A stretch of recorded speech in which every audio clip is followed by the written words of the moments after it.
Good morning, everyone. Good morning.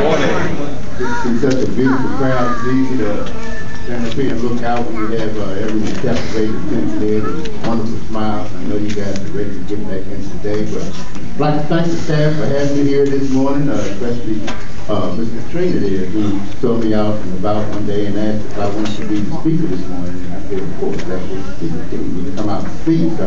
To Ms. Hall, Ms. Brownlee, Mr. Sidlow, Mr. Miller, Mr. McMillan, and the rest of you, thank you for having me here this morning. Let me get right into some key bullet points that I wanted to bring out to you this morning. I know the weather's a little warm already, and we're waiting to get out. I spoke to staff as we came out, and as soon as you guys are finished, we're going to be right into the summer day, and I know some of you can't wait to go visit friends, family members, and loved ones, and hit Carowinds and Water World and whatever else, the little cookouts and celebrations that you have for the rest of the day. I know some of you are going out to enjoy some out-of-state and out-of-town family members. Well, I didn't want to give you a whole lot of little things to ponder over the summer and all, because if you give someone too much, you just confuse them all. So I just want to bring out a couple of bullet points, and I am speaking to the graduating class here of the Montgomery Elementary Academy of Technology. But I'm going to need the support of you friends, family members, and loved ones, parents, grandparents, neighbors, and all those others that I see out here this morning. I see a lot of friendly, familiar faces, some business partners, my next door neighbor, and some past council members, and the like here. So all these folks come together and will, because I know most of them, to help you through trying times. I love learning, I love teaching, to a point where I knew that at some point in time I would be up here with the ability to go out and tell people some things about my life, some of the good, the bad, and the ugly on what happened. As you notice here, I brought this little podium just to show you, not that I would need it and all, but I knew that someday I would be standing at the front of the room telling people, learning and teaching about some of the things that you're going to need to go forth in life. When I located here from Washington, D.C., as Mr. Miller mentioned, I set some short-term goals, and I'm going to talk to you guys about goals in a minute. And after I achieved and accomplished those goals, I had to set some new goals. And one of those goals was to be a public speaker. So immediately after doing that 9.5 years ago, I built this little podium here because I knew that I was going to need it one day. So I just built it to show you that you too can set your own destiny. Along the lines of learning and teaching me, I love learning so much that when my brothers and sisters took off to go to school, I would stand in the doorway and cry as I saw them walk off. That's how much I like learning. When they came home, my brother, who was just a year and a little bit more than me, and my sister was about a year older than him, they would come home with their schoolwork and all, and my mom would sit them down and they would do their homework. And just so she knew where I was, she would sit me in the room with me. So I got to learn and absorb all these things that my older brother and sister were doing at the same time that they were doing. And they would get dressed and pack their books and go to school. And I always wanted to be a part of this ongoing, continual process until they hit the door. When they hit the door, it was over for me. And they would go off to school to continue to be the sharp little people that they were practicing all evening in. So when I finally had the chance to go off to kindergarten, I was excited, you know. And through those years, I learned what it was to continue to learn and excel. Okay? And I want you guys to do the same thing. Never take a day off. And those things that you learn, teach your friends, family members, and loved ones. A lot of things that you all are learning nowadays along the lines of technology that we didn't have when we were coming up. You know, if you give me a pencil and a piece of paper and a candle, I'm off to work. But you guys get a blackout. I don't know if you can do that, you know, with all the computers and technology and all that you have now. So learn those things in your head. Learn how to work them out on paper. And wonder why the teacher always asks you when you do your homework and all. So write out the problem and turn it in so they'll know that you know what you're doing instead of just on the computer or the calculator. Cut your foot off and let me look at it. Because it's not a good feeling when your little ones come home and ask you to help with their homework and you don't know what's going on. Parents, I know some people relate, like, I don't know, we didn't have to go through that. We just did reading, writing, and arithmetic. And then, you know, we went to recess a couple times today. But you guys stay with me and continue to learn and grow with me. How many of you guys play musical instruments really well? Everybody, musical instruments. Okay. How many of you ride a bike? Huh? Really well. Okay. The drums.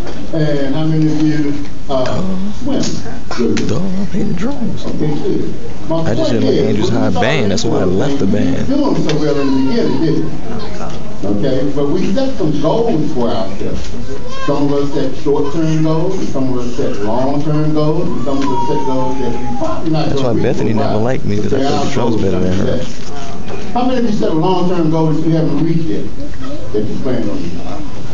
You guys got a while to work on. Older. Short-term goals that you haven't reached yet. A couple. Let me tell you why. Because we mentally plan for a long term in those goals. Or we mentally plan that we're going to accomplish these things one day. The only way that we're going to reach our goals is our day-to-day goals. The little things that you do on an ongoing basis. You're either growing or going. But we're not staying still because life isn't staying still. Follow me? You're either growing or going. So on a day-to-day basis, you have to continue to fill your mind with things that are going to help you later on in life. Don't want to get into a whole bunch of grown folks talking about baby sisters. She's elementary. But one day you guys are going to be adults. You're going to want to go out and get jobs.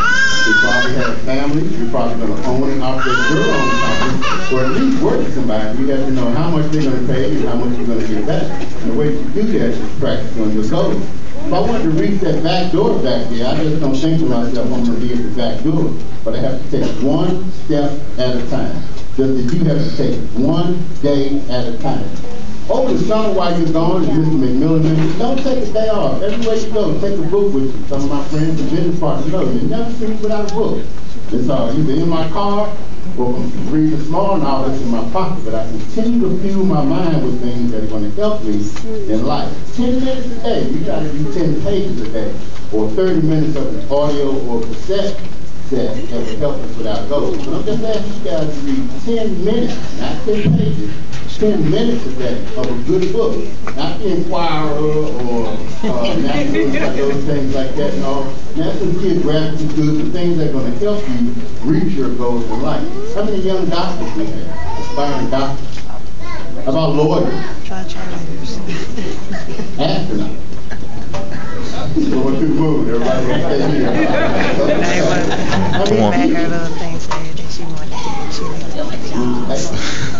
All right, and on and on. Don't he sound like Corey Muhammad? So you're going to have to challenge yourself. Don't he sound like Corey Muhammad? You got a counselor, is that right? The test is a counselor.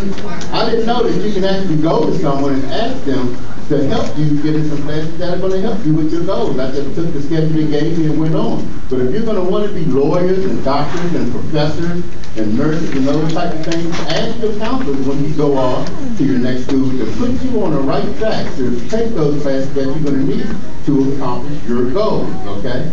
My daughter, who's now 11 years old, she's a 6th grader. When I heard that I was going to be speaking to you guys, I called one of the experts. And I said, well, babe, what are some of the things that Daddy told you or didn't tell you, or should have told you, or shouldn't have told you?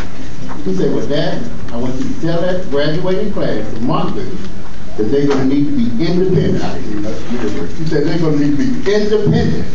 And I said, well, what do you mean, baby? He said, you guys are in the same class now. Miss Cass said she changed about 3 classes while you were here. But your classes and your schedule is going to change a whole lot when you move forward. So you're not going to always be with those friends that you may have been with all day in elementary school. So you're going to have to become independent. Don't depend on someone to give you a homework assignment and go home to read. Read on your own, okay? She also said open a savings account. When you talk to your friends about that, my daughter owns and operates her own business as well at 11 years old. She runs a business from home, she has a couple candy machines, and she's the president of her own little modeling club. So you can do these things if you set your mind to do what you set your goal. Just want to leave you with an acronym that I like to choose, regardless whether I'm studying, practicing, teaching, or preaching. What are we doing it for? F-O-R. What are we doing it for? And I like acronyms because they help me remember things. And FOR stands for focus on results. Okay, focus on results. That's right. When I was coming to school, when I got there and took advantage of all those great classes and all, my 6th grade teacher put me out of her class. And had me standing in the hall. And the principal came by and saw me standing in the hall and asked why was I in the hallway. And I said because the teacher said I was disrupting her class. And I had to explain to him that situation, that we had some differences about some things I've learned through grade school that she didn't agree with and all. So they tested me out and said that I didn't have to attend her spelling or reading class. I was tutoring in 2nd and 3rd grade while I was in the 6th grade. That's how much I love learning and teaching, okay? I'm reading a book now. You've never seen me without a book. By a multi-billionaire and a multi-millionaire. Their names are not important. This book is important. But one statement here, one profound statement they made that I did want to share with you guys. These guys went to the chair of the Federal Reserve, the guy who controls most of the money here in the United States and abroad, and asked them what did they think the problem was here in the country. And in big bold letters there, it says the problem is education. Okay, and they asked him to elaborate. What do you mean the problem is education?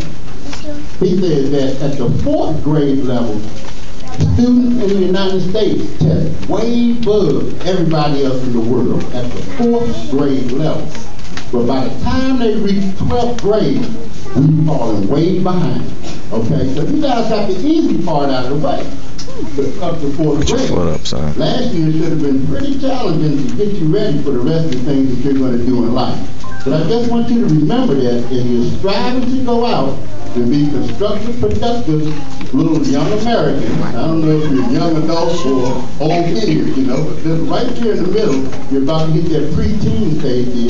Just remember, what am I doing this for? When you pick up that book or not, remember, what am I doing this for? Focus on results. I'm doing it to be a doctor. I'm doing it to be a lawyer. I'm doing it to be a nurse. I'm doing it to be a nice parent, to be able to help my kids with their homework. I'm doing it to run my grandfather's gas station down on the corner. I'm doing it to get a good job when I graduate, which is becoming an oxymoron nowadays. Parents, when we were coming up, told us to go to school, get good grades, and find a good job with some good benefits. And that's pretty good if that's what you want to do. But I go out and teach people to go to school, get good grades, so you can find a good business to own. All right? A little difference here. If your name isn't on the front door, then you're a good grader. But do and be all you can do. All right?